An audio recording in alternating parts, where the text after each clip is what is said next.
Hey, welcome to the TMZ podcast. I'm Branson Quirk. I'm Kara Rainwater. Kara's a regular now. I'm back. I'm glad to be here. Every day. And you're so great. Thank you. So just so you know, the audience really loves you. Kara's going to be on a lot now. I'm excited, though. I like to talk. It's tough because we have such a busy newsroom. So some of your, faces that you might know, like Charlie Neff and who else? Alexa, some others. They are so busy in the newsroom that I can't always go and grab them. I'm not technically a part of the news desk. I am the podcast department, and I kind of have to go with the string on my feet here and just go, okay, who's ready? And Kara is always ready, and she's great. So thank you. Thanks for coming back. Excited to be here. So today obviously is going to be a little bit of a dimmer episode. We have a few stories. We're going to be talking about the fourth day of, by the way, Tyler Robinson. He is back in court. This is the suspect in the assassination of Charlie Kirk. This is the fourth day of his preliminary hearing where they have been presenting new evidence that they say links him to the fatal shooting of Charlie Kirk. So we're going to go through all that we have seen so far on this live stream. It's been on TMZ. You can go watch that live stream of the court session. And there's a lot of details that are pretty shocking in this entire tragic situation. We also will be talking about, in my opinion, probably the craziest story I've heard all week. Agree? I'm not going to lie. This one took all year. This is insane. A flight instructor who threw himself out of a plane in the middle of a flying lesson. I wouldn't know what I would do if I was us. We'll get into it. But, we have details on potential lead up to this, what he was going through. They're still searching for a motive because it was not apparent at the time. The investigation is very much still ongoing. It's only been a couple days now. And then we'll finish off with Taylor Frankie Paul. Once again, we're going to quickly talk about she's back filming The Secret Lives of Mormon Wives. I feel like that's expected. Yeah, if anything, I'm not surprised that she's back filming Secret Lives. It was The Bachelorette releasing that I would be more surprised about. But in terms of that, it's a very messy show. Wouldn't be surprised if they had her back on for the ratings. Mm-hmm. All right, well, let's go to what we're here to talk about. Charlie Kirk, the, again, fourth day of Tyler Robinson's preliminary hearing, where they're presenting new evidence they say links him to the fatal shooting of Charlie Kirk. The hearing is part of a 5-day preliminary hearing, so tomorrow is the final day, where State District Judge Tony F. Graff Jr. will decide whether prosecutors have enough evidence to send Robinson to trial. These things are so complex, and there's a lot. So, I mean, you remember the day that this happened. I do. It was obviously very tragic. It was just unbelievable to start off. And in the aftermath, seeing footage of him jumping off the roof and it went deeper than that. There was footage of him walking to the events where the event took place, that the assassination took place. And then also, of course, the details of the arrest and how that came to be. And then it was revealed that he had a partner, and now this partner knew a good amount in the aftermath. Yeah. So we're going to play a video for you. But before we get to that, I do want to say he has not yet entered a plea. Gosh, he's only 23 years old. Oh, wow. Only 23 years old. He's young. been charged with aggravated murder. This was September 10th at Utah Valley University. Prosecutors played a recorded April 20th interview with Lance Twiggs. This is the person that has identified himself as both Robinson's roommate and former romantic partner. According to Twiggs, actually, instead of reading it out, I'll just play it for you. This is a portion of that interview.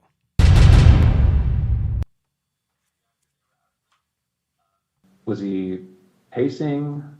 Was he just sitting down, relaxing? No, he was walking around a lot. And that's within the home?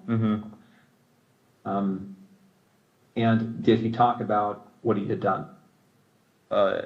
Didn't go into detail. I just asked him in person if what he said was true the night before, and he said it was. I started crying a little bit and said he wishes he hadn't done it. And then kept going around and just doing stuff, I think, to keep himself busy or distracted or something. Wow. So it's exactly what he said is that Robinson began crying and said he wished he hadn't done it. Twiggs also told investigators that he had never heard Robinson talk about Charlie Kirk before the shooting. Prosecutors allege Robinson left Twiggs a handwritten note before the shooting stating, quote, "I had the opportunity to take out Charlie Kirk and I'm going to take it."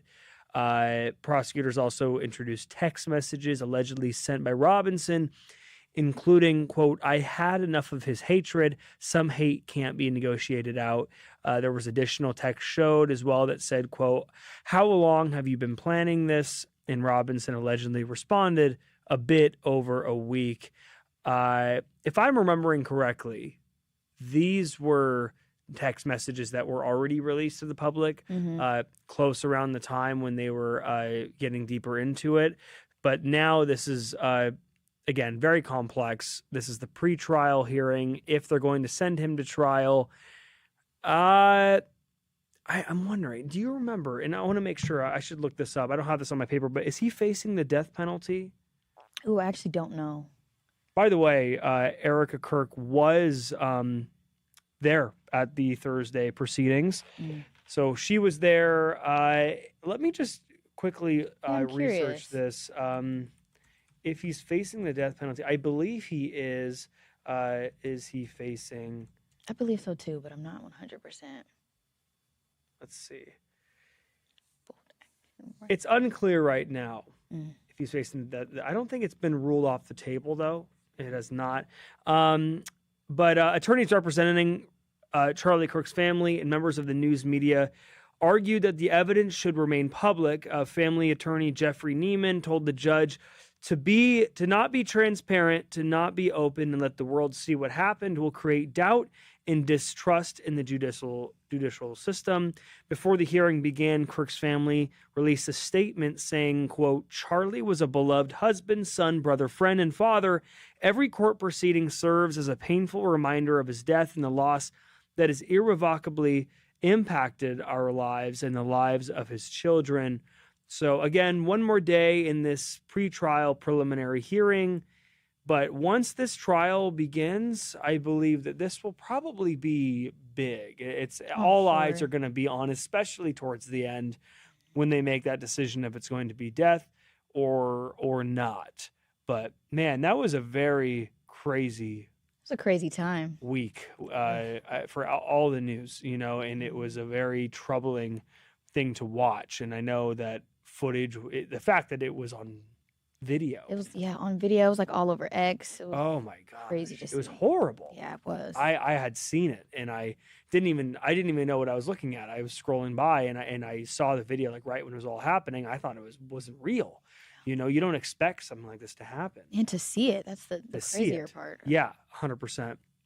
All right, well, that is all we have on the Charlie Kirk hearing. Again, you can go on TMZ.com. We've been playing the live stream of the hearing, so you can watch along and see all these details yourself. And we'll be back obviously tomorrow with more of the details. But we're going to move on for now. So if you're just joining, you can scrub back to the beginning where we talk all about Charlie Kirk's murder hearing. But we are going to move on to another very troubling story. I'm going to have you pitch this because you and I were talking about this at length before this. Well, this story is very tragic and insane. When I saw this, I couldn't even believe my eyes. I'm not going to lie. So there was a flight instructor in Argentina, and he jumped to his death with a training student in the plane. Yeah.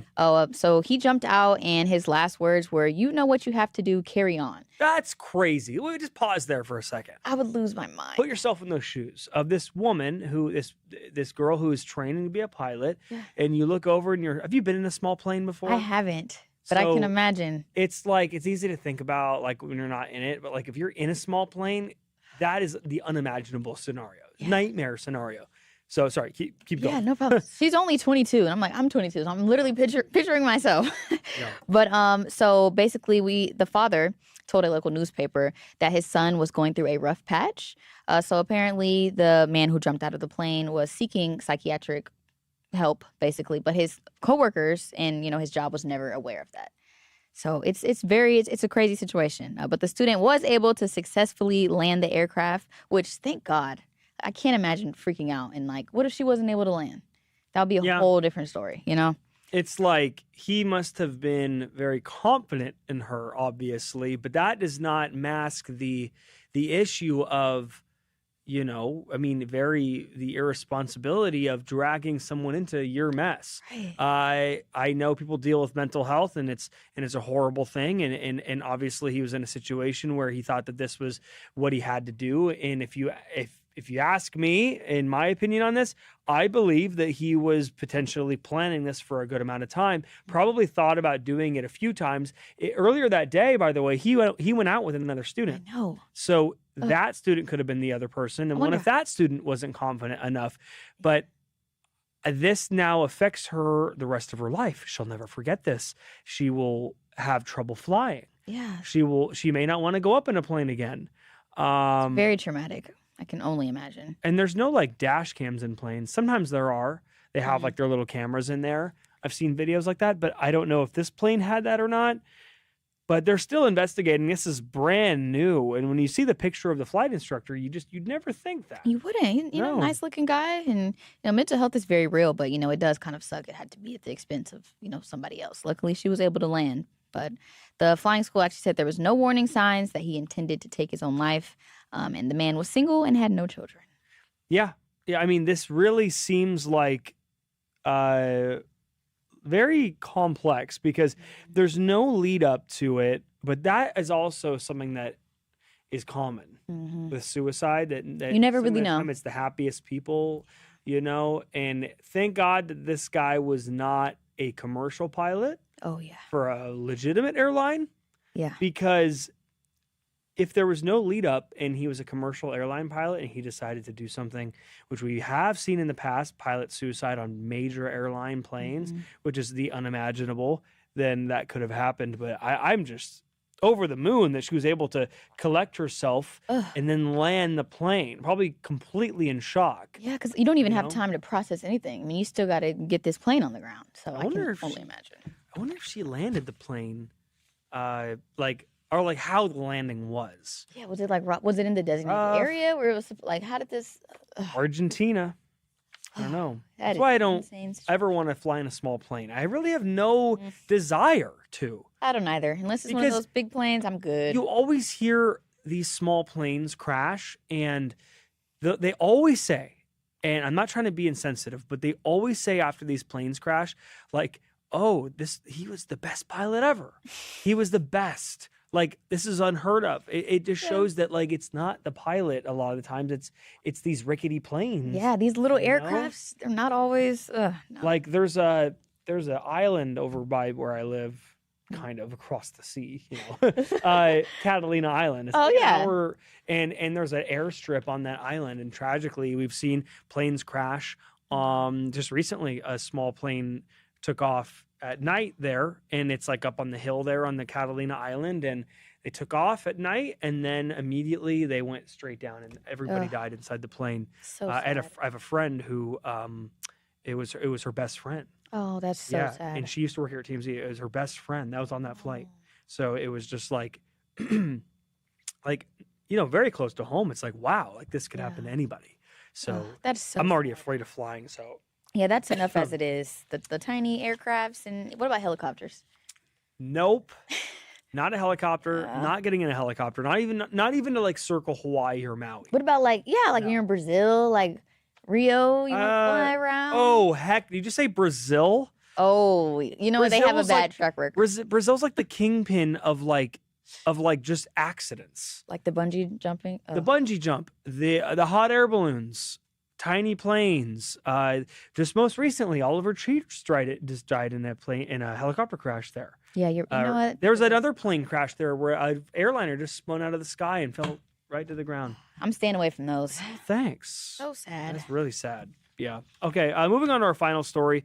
We'll make this real quick. Taylor Frankie Paul, I'll do it in a sentence for you. She is back filming for The Secret Lives of Mormon Wives. Do you watch this show? No, I don't. I've seen like one episode, but I'm not interested. What do you watch? Love Island. Really? Yeah, I love Love Island. You've done our Love Island podcast? Yeah, I've done the podcast. I've been on a few times. Yeah, we have a Love Island podcast, everybody. So if you're a big fan of Love Island, please tune in. Tune in. It's twice a week, Tuesdays and Thursdays. There's not one today because we did one yesterday. Yeah, we cover it. We go through it. If you love Love Island, it is the podcast for you. We also have another podcast that we just dropped called Splits. Splits is about the divorces of celebrities. We just dropped Tom Cruise and Nicole Kidman. And then today we also dropped Paul McCartney and Heather Mills. So go ahead, look that up on Spotify and Apple. It's a great podcast, by the way, with Derek Kaufman and Katie Hayes here at TMZ. They talk at length about these divorces and just how messy they got. I went off on a tangent there, but TMZ sources say that Taylor will be filming the opening credits over a 2-day period, not film any additional scenes, including a final confessional. Her return comes after production on season 5 was temporarily halted in mid-March following a heated confrontation between Taylor and her ex-boyfriend Dakota Mortensen during filming. Since production stopped, Taylor has been involved in ongoing legal disputes, custody battles, which is very much ongoing as of yesterday. Texts read aloud in the legal defense and everything. So there's a lot here, but still hoping for The Bachelorette. Me right? too. I would love to see tune in. Can they release it? Just want to see it. All right, well, let's get to our comments today. Nancy said, Kara, what's up, pretty lady? Hey, what's up, Nancy? #1 fan in here. How you doing? For sure. Let's see. Krista said this is going to be a polarizing trial. I mean, it's pretty self-explanatory to me. I mean, if he did it, he did it. That's really it. Yeah. You know, it's not polarizing at all. You can't just kill somebody for having different opinions than you. Yeah. Fascism is evil, said... people have conspiracy theories about the actual assassination. I'm not going to bring those up. Mm-hmm. Let's see. Did anyone talk about the flight, the Argentina? I'm trying to see. Brandon did ask Branson and Kara, do you think the defense will try to do a plea deal for life, no parole, to take the death penalty off the table? Maybe. I could. This is one of those cases where I see the death penalty possibly being a factor. Especially because Donald Trump was so upset about it and said that he would make sure that there's going to be He's pretty heavily involved, so I wouldn't be surprised. We will see. But at the same time, it sounds like there is remorse here. There's proof that there's remorse, evidence of it, which could lead him to not being up. Yeah. Mm-hmm. Let's see. Krista said small planes are crazy, scary in itself. Agree. Staying away from those. Totally agree. Krista also said he didn't just hurt himself, he hurt her forever. Yeah, I do agree. That's traumatic. I hope that young lady's doing okay. And then Brandon said, let's see here. Sorry, there was something here important that he said that I want to read out. That was funny. Where did it go? Oh, yes. Brandon, we dropped the Chris Masters episode. He put us in the Master Lock. Oh, he said, Branson, I saw your clip of you and Roger in the Master Lock. Eric Wilson would have broken out of it. Yeah, I agree. Because if you've seen like the Big Show in WWE when he broke out of the Master Lock with the choke slam, yes, Eric Wilson would also break out of the Master Lock. Yeah. Sorry, hard to explain. Today I released an episode, Inside the Ring podcast, of Chris Masters, where, by the way, he talks about Diddy and how Diddy went backstage and how weird it was and how it really rubbed the wrestlers the wrong way. Probably the wrong words to use on that, by the way. And he's famous for putting people in the Master Lock. So he's put like John Cena in this lock, and he holds your head, and then like you have to get out of it. So he put me in it, and then I passed out on the floor right here. Oh my God! Did you really? Yeah, I passed out. Are you okay? You know, feeling all right? Scripted, maybe.